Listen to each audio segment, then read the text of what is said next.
Dik, sekali-kali kita kerjain Bandi yuk. Kan selama ini dia selalu mengganggu kita. Jangan Meta, aku tidak mau.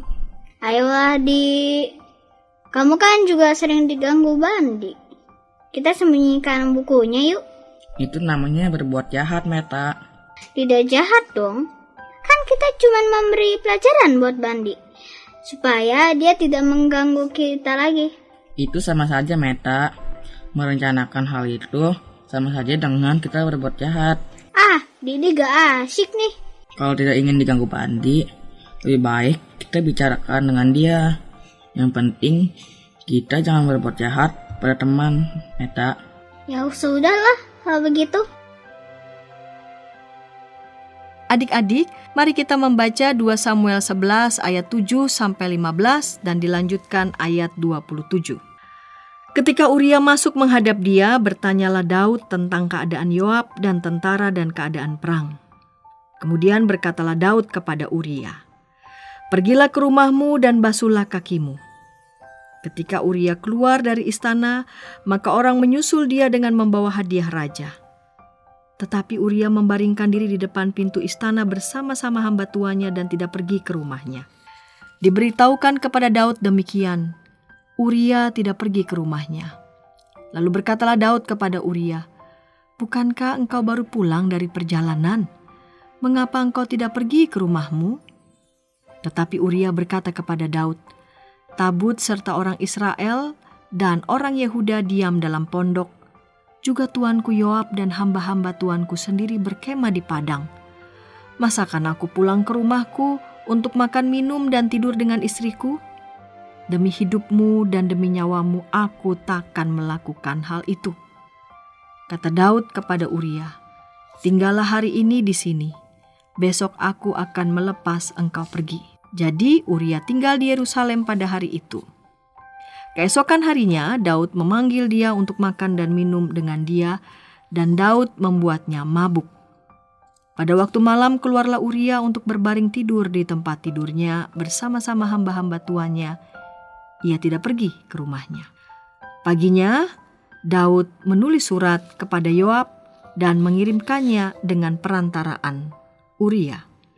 Ditulisnya dalam surat itu demikian, "Tempatkanlah Uria di barisan depan dalam pertempuran yang paling hebat. Kemudian kamu mengundurkan diri daripadanya supaya ia terbunuh mati." Setelah lewat waktu berkabung, maka Daud menyuruh membawa perempuan itu ke rumahnya.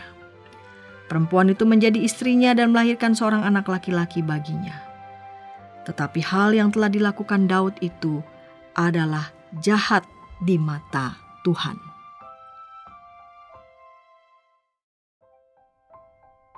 Melalui teks Alkitab hari ini kita diingatkan untuk tidak membuat rencana jahat, apalagi sampai mencelakai orang lain seperti yang dilakukan oleh Daud. Daud ingin merebut Batsheba, istri Uria. Daud lalu menyuruh Uria pergi berperang dan menempatkannya di barisan paling depan. Hal ini direncanakan Daud untuk membuat Uria terbunuh. Daud tidak memikirkan orang lain, ia memikirkan kesenangannya sendiri. Daud pun mendapatkan teguran dari Tuhan. Ia kehilangan anak yang dilahirkan oleh Batsheba. Adik-adik, jangan mencontoh hal yang dilakukan Daud ya. Ayo kita selalu berbuat baik kepada setiap orang. Mari berdoa. Bapa di surga, aku mau mengasihi sesama. Mampukanlah aku ya Bapa.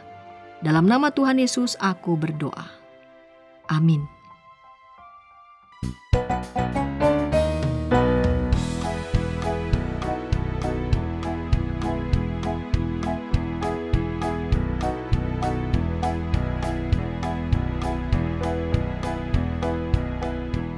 Sahabat, mari dukung pelayanan dan pekabaran Injil melalui YKB dengan membagikan link acara ini kepada sebanyak mungkin orang.